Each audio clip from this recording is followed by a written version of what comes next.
안녕하세요. 전 국립중앙박물관 학예연구관 서성호입니다.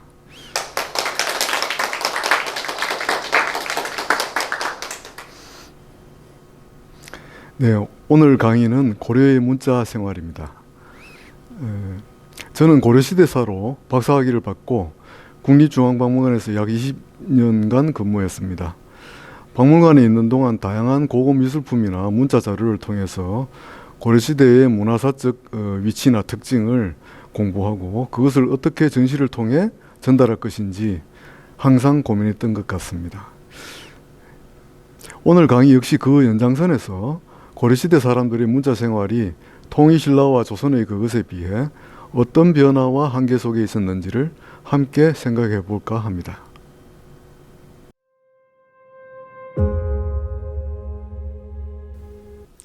고려는 호족 출신이 세운 나라답게 과거제를 실시해서 지방 사람들도 중앙관료가 될 수 있는 길을 열었습니다. 지방의 향교들과 개경의 국자감, 그리고 문흥공도 같은 사학들은 과거 시험에서 요구하는 유교 지식과 문학적 소양을 주로 가르쳤습니다. 한편으로 고려는 태조 이래의 숭불 정책에 힘입어서 불교 경전 연구가 심화하고 사원을 중심으로 불교 전적들이 활발히 인쇄 출판되었습니다. 세계에 자랑할 만한 고려의 대장경도 그러한 바탕 위에서 이룩될 수 있었죠. 물론 이런 불교 문화를 주도한 승려들은 유교 관료들과 함께 최고의 지식층이었습니다. 이처럼 과거제의 시행과 교육제도 발달, 불교 경전 이해의 심화 등이 어우러지면서 고려시대에는 한문을 이해하고 구사할 수 있는 사람들이 크게 늘어났습니다. 이와 함께 관료체제의 말단을 차지한 이속들 역시 문서 작성 등 업무 수행 과정에서 풍부한 이두문을 구사하며 실용 한문을 발전시켜 갔습니다. 고려시대에 쓰인 문자는 잘 아시듯이 한자뿐이었습니다. 그런데 오늘 강의할 이 차용 한자라는 것은 한자의 의미나 뜻을 빌어서 우리말을 표기한 것입니다. 그래서 이것을 글자를 빌어서 표기했다 그래서 차자표기라고 하죠. 차명, 향찰, 이두, 구결, 이 차자 표기는 크게 네 가지로 나누어집니다. 한글 창제 이전 시기, 향찰, 이두, 구결과 같은 우리말 표기 노력에 초점을 두어서 살펴볼 것입니다. 먼저 차명을 살펴보겠습니다. 차명이란 것은 사람 이름이나 땅 이름, 그 다음에 나라 이름 같은 것, 그런 고유명사를 한자로 적은 것입니다. 예를 들어서 볼까요? 삼국사기에 거칠부라고 나옵니다. 신라 국사를 지은 사람으로 잘 알려져 있죠. 근데 거칠부라고 하는 이 한자를 보시면 이슬거자, 칠할 칠자, 사나의 부자 해서 소리 나는 대로 그대로 거칠부라고 했습니다. 맞으면 한자의 음을 그대로 따서 표시한 것이죠. 그 주에 보면 혹은 황종이라고 또 했다. 근데 이제 이때 부르기를 이 사람 이름이 거칠부와 함께 황종이었다는 뜻이 아닙니다. 황종은 뜻을 불러줘야 됩니다. 즉 거칠 황자 마루종자니까 거칠마라 또는 거칠마루가 되겠습니다. 따라서 이 사람의 이름은 당시에 거칠부로 불려졌거나 거칠마루로 불려졌을 가능성이 있습니다. 그리고 지명을 보겠습니다.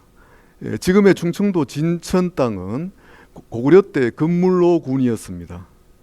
한자로 이재금자, 안일물자, 노예노자로 이렇게 표시되어 있습니다. 그 뜻과는 아무 관계없는 한자의 음만 빌어와서 했던 거죠. 근데 이것이 경도왕 때 한자 이름의 흑양군으로 바뀌게 됩니다. 이 뜻이 무슨 뜻이냐면 검을 블랙, 노, 땅, 뭐 들판 이런 것이 되겠죠. 그러니까 검은 땅이라는 뜻을 살려서 흑양군이라고 바꿨던 것입니다. 그러니까 원래 금울로군이라고 일컬어졌던 그 고장의 이름이 전혀 딴소리인 흑양군으로 불리게 된 거죠. 이런 것이 차명입니다. 그런데 이 고려시대에는 이러한 고유명사가 점차 한자화되면서 차명을 쇠퇴해 갑니다. 다만 이제 고려 후기에 이 향약 구급방이라는 그 약서에 보면은 우리나라에서 나는 그 약재들의 이름이 많이 나와 있습니다. 일반 백성들을 비롯해서 많은 사람들이 알기 쉽게 이 약 이름을 보고 또 약을 구해서 이용할 수 있도록 향약 구급방에다가 이 차명을 이용해서 약재 이름을 표시했던 것이죠. 뭐 예를 들어서 상권에 보면 식독, 육독, 요즘식으로 얘기하면 음식물 중독이겠죠. 이렇게 생겼습니다. 이렇게 보실 수 있습니다만 우리나라에 있지 않고 이 책은 일본 도쿄 국내청 서령부에 소장하고 있습니다.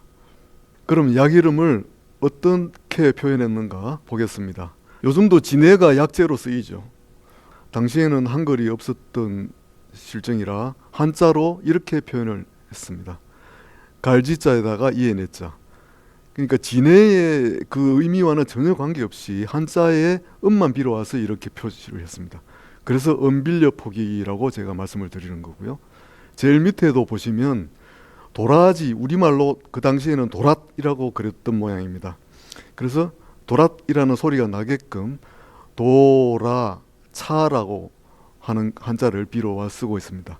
이때 차라고 할 때 발음은 차라고 하지 않고 그냥 그 받침으로서 종성으로서만 이용이 됐습니다만 어쨌든 한자의 음을 빌려서 표기한 것이 되겠습니다. 이번에는 음과 뜻을 같이 이용한 걸 볼까요? 가운데 보시면은 사삼의 뿔이라고 되어 있습니다. 녹각 아시죠? 그 녹각을 당시 사람들이 사삼의 뿔이라고 하면서 이렇게 표현을 했습니다.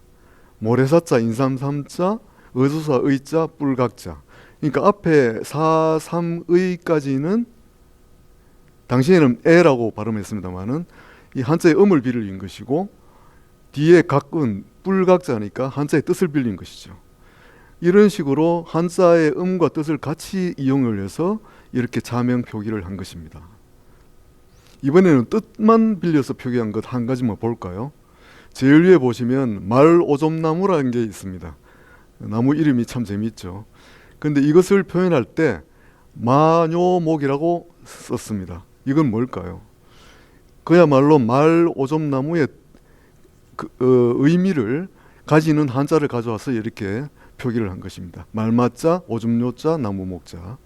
이처럼 한자의 음이나 또는 음과 뜻 또는 뜻만 가지고 우리말을 표기한 것, 특히 우리말의 인명이나 지명, 약재명 이런 고유명사를 표기한 것을 자명이라고 하는 것입니다. 다음으로 향차를 살펴보겠습니다. 향차는 여러분들이 잘 아시듯이 향가를 표기하는 것을 말합니다. 우리 고려시대에는 총 12수가 전하는데요. 보현, 시범가, 열한수와 도의장가 한수입니다. 보현, 시범가는 이 화엄경에 보면은 보현보살이 10가지의 발언을 했다라는 부분이 있습니다. 이것을 이 노래로 만들어서 알기 쉬운 향찰로 표현을 해서 노래로 부르면서 부처님의 뜻을 같이 배우라고 하는 그런 의미가 되겠죠. 그리고 이것을 지은 분은 이제 균여대사라는 스님인데요. 이분이 지은 11수 중에 제일 앞에 나오는 예경제불가에 대해서 잠깐 살펴보겠습니다. 이것은 국립중앙박물관에 있는 필사본의 사진을 지금 본 것이고요. 보시다시피 이 첫 구절에 그대로 읽으면 신미필류 모려 백은 불체전의라는 알지 못할 말이 되겠습니다만 이거는 그렇게 읽는 것이 아니라 향찰의 뜻대로 한자의 음과 뜻을 이용을 해서 읽어야 됩니다. 마삼의 부드로 그리살본 부처 알패. 물론 이렇게 읽어도 여러분들 잘 모르시겠죠.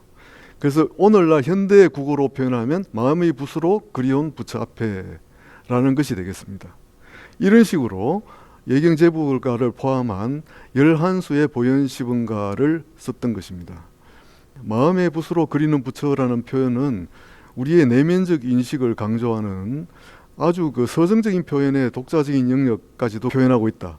이렇게 조동일 교수님도 말씀하셨습니다.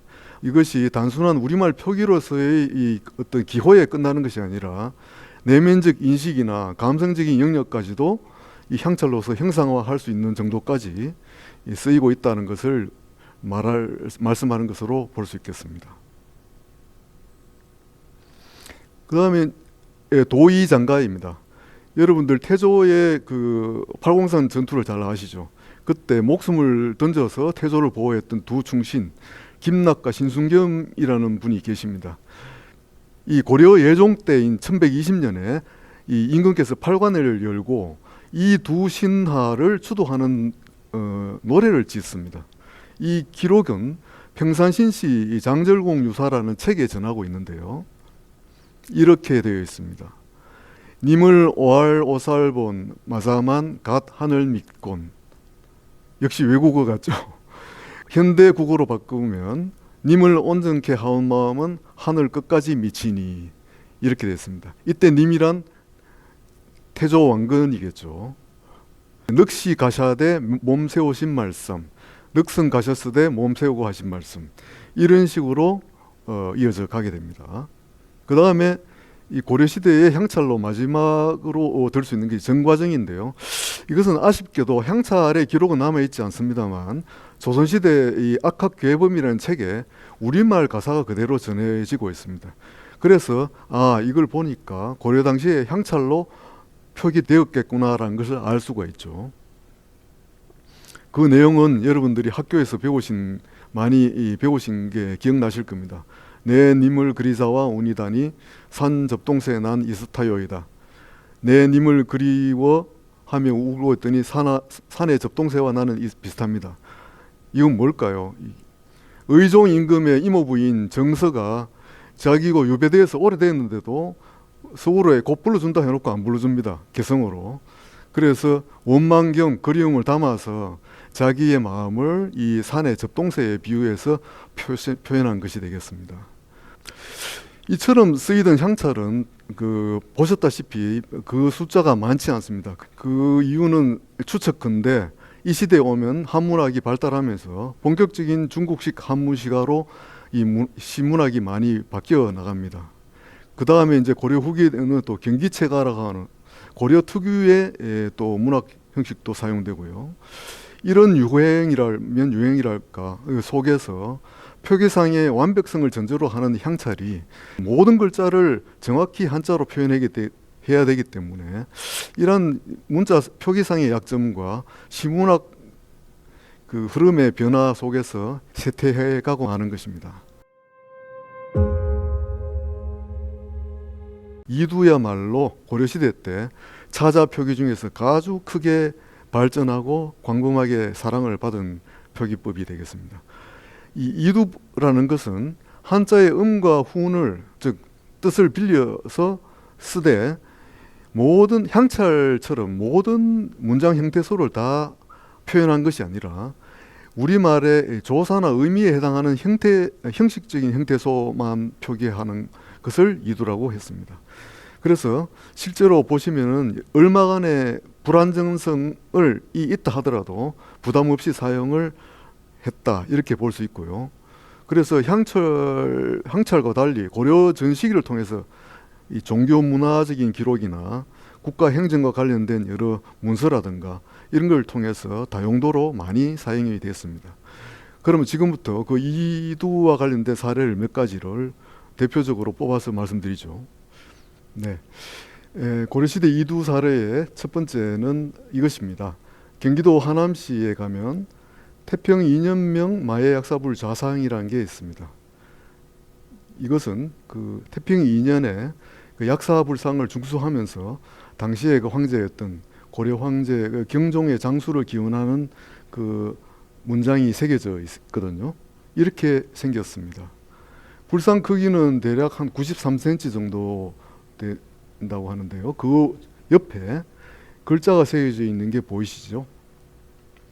이것입니다.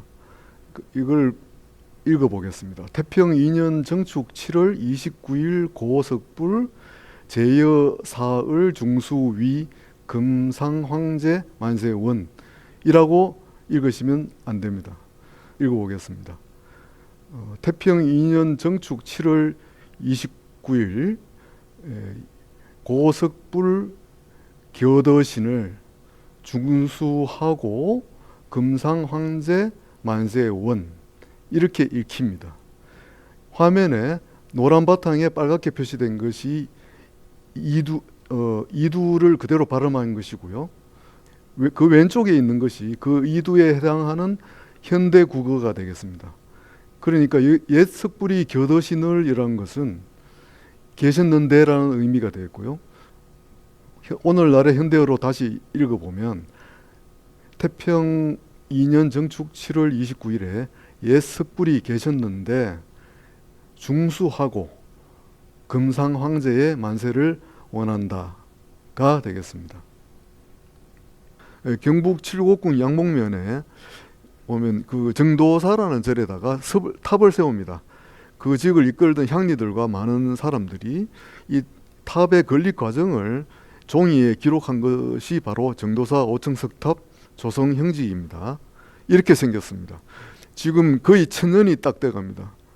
먹 색깔과 빛 글자가 또렷이 남아 있습니다. 우리나라 조상들의 뛰어난 먹 제조 기술과 종이 제조 기술의 우수성을 볼 수가 있습니다만, 이게 쭉 보시면 검은 글씨로 쓰인 건 전부 한자고요. 노란 바탕에 빨간 글씨로 되어 있는 것이 이두 부분입니다. 이렇게 쓰여 있는데요. 군사의 호장 인용교의 이원민과 부호장 응률, 그리고 누구 등이 태평 3년 개해년 6월 어느 날에 정도사 아해 안치 시기 사바 날삼 의견을 출납하온 일여견을 이렇게 되어 있습니다. 역시 조금 외국어 같습니까? 이때 아해라는 말은 지금의 에에 해당되고요. 시기사바 날삼은 시키도록이라는 의미가 됩니다. 그 다음에 하온일 여견을은 한 일임으로 또는 하였음으로 하는 의미가 됩니다. 이런 식으로 한자만 쓴 게 아니라 최대한 우리나라 말을, 당시에 고려 사람들이 쓰던 말을 한자로 표현을 하려고 했던 것, 이것이 바로 이두라는 거죠. 네.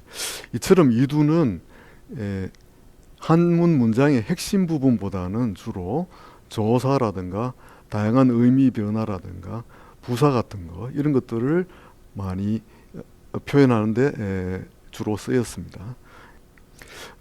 또 다른 유물을 하나 볼까요? 불교의 나라 고려에서는 많은 사찰에서 불교 행사가 자주 있었습니다. 그때 행사의 시작을 알린다든가 이런 절차를 고지하는 악기, 일종의 악기죠. 악기가 있었습니다. 쇠로 만들어진 북이라고 해서 금고라고도 하는데 흔히들 반자라고도 많이 이야기하죠.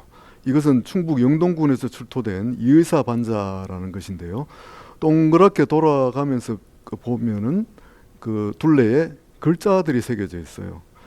누가 무엇을 위해서 이 반자를 만들었다라는 것을 기록한 것인데요. 이처럼 빨갛게 표현한 것이 다 이두인 것입니다. 그래서 이두를 넣어서 이렇게 읽어보면 정우 12년 갑신정월 어느 날 이의사 화양대사 현진이 이 절의 반자와 작은 종들이 모두 골함으로, 골하다는 것은 없음으로라는 거죠. 그래서 없음으로 동도감 인수를 비롯해서가 되겠죠. 그 다음에 호정, 손시용 등등과 함께 임금의 만수 무관과 그 이웃나라의 영원한 병난 종식, 국토 태평의 소망으로 원으로 만들어서 건다라고 되어 있습니다. 그래서 여기 이 파란 부분이 제가 읽었던 그 현대어고요. 그 오른쪽에 빨간 부분이 그 현대에 해당하는 위에 빨갛게 표시된 이두 부분이 되겠습니다. 자, 끝으로 이 고려시대 이두의 사례 중에 하나를 또 하나 말씀드리면 이것이 상서도간첩이라는 건데요. 이것은 이제 잘 아시는 최씨 정권, 무신 정권을 타도하고 왕정 복구를 할 때 공을 세운 사람들에게 이 노예를 갖다가 지급하는 일종의 공문서입니다. 상서도관이라는 데서 지급하는 그런 발신한 문서인데요. 여기서 이렇게 한눈에 보셔도 알 수 있듯이 빨간 부분과 검은 부분이 거의 대등한 비율을 보이고 있죠. 어떻게 보면 빨간 부분이 더 많아 보이기도 합니다. 이처럼 국가의 통치와 관련된 공식 문서에서조차 이두의 비중이 굉장히 많은 비중으로 사용되고 있다는 것을 볼 수가 있죠. 조선시대에 들어와서도 조선 그 국가 법률 체계의 핵심 그 법률서라고 할 수 있는 대명률 직해에도 사용됩니다. 원래 대명률 직해는 중국의 대명률이라는 그 형률서를 우리말로 알기 쉽게 해석했다 그래서 대명률 직해라고 하는데요. 왼쪽에 보시는 부분이 대명률의 원문이고요. 중국에서 만들어진 요 관로 안에 있는 부분이 우리말로 직해한 것입니다. 앞에 보시는 배봉국, 잠종타국과 관로 안에 있는 모든 한문의 순서가 전혀 다르게 배치되어 있습니다. 조선 사람들이 우리말을 하듯이 이렇게 이 문장을 재배치했기 때문에 이렇게 나온 것입니다. 조선 중기 말기까지도 주로 관공서라든가 민간을 통해서 이두 문장은 굉장히 많이 사용되었던 것이고 그 바탕은 고려 때 그만큼 이두가 발전했던 것이 배경으로 되겠습니다. 이 구결이라는 것은 중국식 한문에다가 우리말 토를 붙인 것입니다. 그러니까 우리말로 하면 입곁이라고도 하고요. 주로 이제 한문 경전을 익히거나 읽기에 쉽게 하도록 조사나 의미를 갖다 붙인 거죠. 두 가지가 크게 있는데요. 이 장경준 교수님이 잘 설명해 주셨듯이 석독국이라는 게 있습니다. 한문 원문은 아예 우리말 순서대로 읽어 내려갈 수 있도록 고안된 것입니다. 그 다음에 이제 한문에 주어진 그 한문 순서대로 순리적으로 읽어 내려간다, 순서대로 읽어 내려간다 해서 순독구결입니다. 그러면 이 석독구결은 어떤 것이 있었느냐? 자토구결과 점토구결인데 여러 어려운 말들이 많이 나오시죠. 근데 알고 보면 아무것도 아닙니다. 예를 들어 볼까요? 이것은 이제 자토구결의 사례가 되겠는데요. 두 번째 옛꼬자가 보이시죠? 오른쪽에. 그 입구자라고 되어 있어서 이걸 구라고 발음하시면 안 되고 오른쪽에 원래 글자인 고라고 발음하셔야 됩니다. 말하자면 옛꼬자에 한자의 음을 빌어왔다. 그래서 이 음가라고 하는 거죠. 빌릴 가자니까요. 제일 끝에 보시면 누울 와자가 있죠. 점칠 복자 같지만 복으로 읽으시면 안 되고 누자라고 읽어야 됩니다. 이거는 한자의 음이 아니라 눕는다 또는 누워라는 이 뜻을 빌어온 것이겠죠. 훈을 빌어온 것입니다. 그래서 훈가라고 제가 말씀드린 거죠. 이런 식으로 한자의 모양을 굉장히 간략화해서 사용한 것, 이것이 구결자가 되겠습니다. 이것이 자토구결인데요. 처음 발견된 게 1973년에 국역 인왕경이라는 책에서 발견이 됐습니다. 이 책은 어디서 나오느냐면 충남 서산 문수사라는 데에서 금동열애자상이라는 불상이 있어요. 그 불상 안에 들어 있었던 것입니다. 큰 글자 옆에 이상한 작은 이런 표시가 되어 있죠. 이런 것들이 바로 자토구결을 나타내는 구결자인 것입니다. 그래서 한 가지 예를 한 구절을 볼까요? 그 국역인왕경에서 빨간 부분은 작무량음악이라는 것입니다. 이것은 이렇게 읽어야 됩니다. 여기 글자 내려오다 오른쪽에 점 하나씩 찍힌 게 있죠. 쌀알처럼. 이것이 바로 역독점입니다. 말이 어려운 것 같지만 역으로 올라가서 읽어라 이런 뜻입니다. 그래 신호라고 보시면 되죠. 그래서 순서대로 읽지 않고 한량 없는 음악 다시 올라가서 을 작하야 이렇게 되는 것입니다. 이것이 바로 순독구결이라는 것입니다. 좀 느끼시다시피 이 우리말 순서려고 읽으려고 하는 건 좋은데 구결토를 오른쪽에도 쓰고 왼쪽에도 써붙여 놔야 되는 이런 번거로움이 있습니다. 그 다음에 이 역독점이라는 걸 만나면 다시 왼쪽 구결토 달린 글자로 이렇게 찾아 올라가야 되는 번거로움이 있습니다. 고려시대를 통해서 점점 이게 한문 독해력이 향상이 되어 갑니다. 이렇게 하니까 굳이 뭐 우리말로 이해하기 좋도록 우리말 순서대로 읽어 내려갈 필요가 있겠느냐 해서 석독구결은 점점 쓰이지 않게 되고 대세는 순서대로 읽는 순독구결로 굳혀지게 된 것입니다. 밑에 점토구결은 점이나 선을 이용해서 단 것을 점토구결이라고 합니다.